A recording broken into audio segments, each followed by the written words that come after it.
నమస్కారం. మనలో ప్రతి ఒక్కరం ఎవరిపైనా ఆధారపడకుండా స్వతంత్రంగా బతకాలని కోరుకుంటాం. జీవితాంతం మన కాళ్లమీద మనం నిలబడటానికే కష్టపడతాం. అయితే ఆ జీవిత ప్రయాణం చివర్లో అసలేం జరుగుతోంది? ఆ ముగింపులో దాగి ఉన్న ఓ వింతైన వైరుధ్యం గురించి ఈరోజు కాస్త లోతుగా చూద్దాం. ఒక్కసారి ఈ చిత్రాన్ని చూడండి. ఎంత ప్రశాంతంగా ఉందో, కాని అదే సమయంలో ఎంతో బరువైన దృశ్యమిది. కొంతమంది కలిసి ఒక పాడెని మోస్తూ ముందుకు వెళ్తున్నారు. ఇది మనందరికీ తెలిసిన ప్రయాణమే, జీవితంలో ఆఖరి ప్రయాణం. ఈ ఒక్క దృశ్యం మనలో ఎన్నో ఆలోచనలని రేకెత్తిస్తుంది, జీవితం గురించిన ఎన్నో ప్రశ్నల్ని మన ముందుంచుతుంది. ఇప్పుడు ఈ చిత్రంతో పాటు ఉన్న ఈ మాటల్ని గమనిద్దాం. బతికినన్ని రోజులు ఎవరికీ భారం కాకుండా బతకాలని చూసి చివరికి నలుగురు మనుషులకు భారం కావడమే మనిషి జీవితం. వింటుంటేనేంత విచిత్రంగా, ఎంత వైరుధ్యంగా ఉంది కదూ!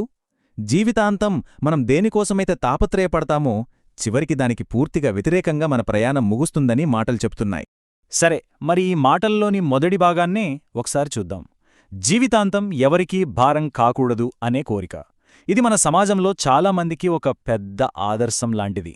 సెల్ఫ్ రెస్పెక్ట్కి, విజయానికి దీన్నొక సింబల్గా చూస్తాం. అసలు ఈ స్వాతంత్ర్యం అంటే ఏంటి? చాలామందికి అది స్వంతంగా సంపాదించుకోవడం, మన సమస్యల్ని మనమే పరిష్కరించుకోవడం, ఎవరీ సహాయం తీసుకోకుండా మన కాళ్లమీద మనం నిలబడటం, ఇతరుల్ని సహాయం అడగటాన్ని, అంటే ఇతరులకు భారమవ్వటాన్ని ఒక రకమైన బలహీనతగా చూసే ధోరణి అన్నమాట.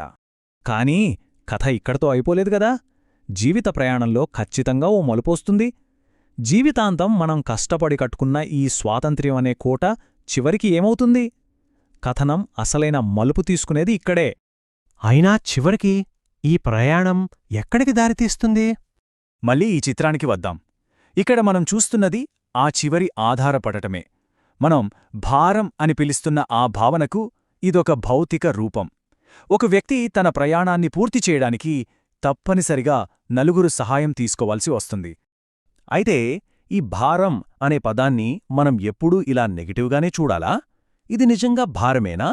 లేక దీని వెనుక అంతకంటే లోతైన అర్థమేదైనా ఉందా?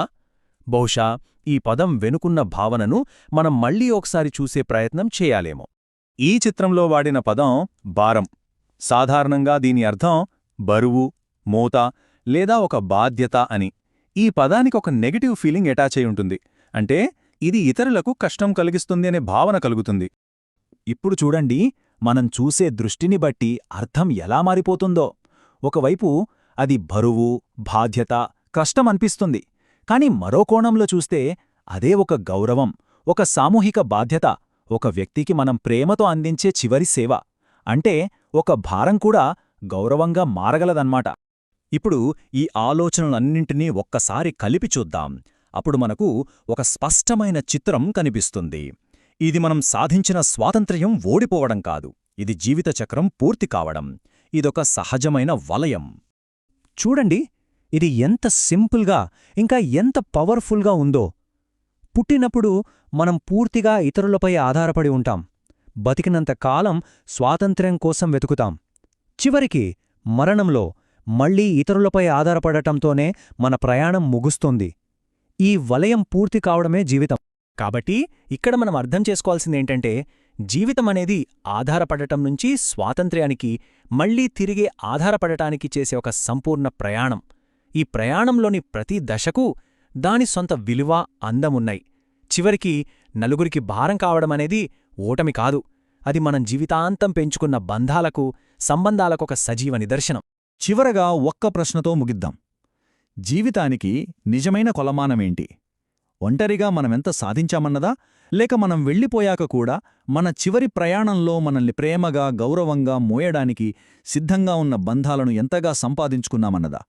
దీని గురించి ఆలోచించండి.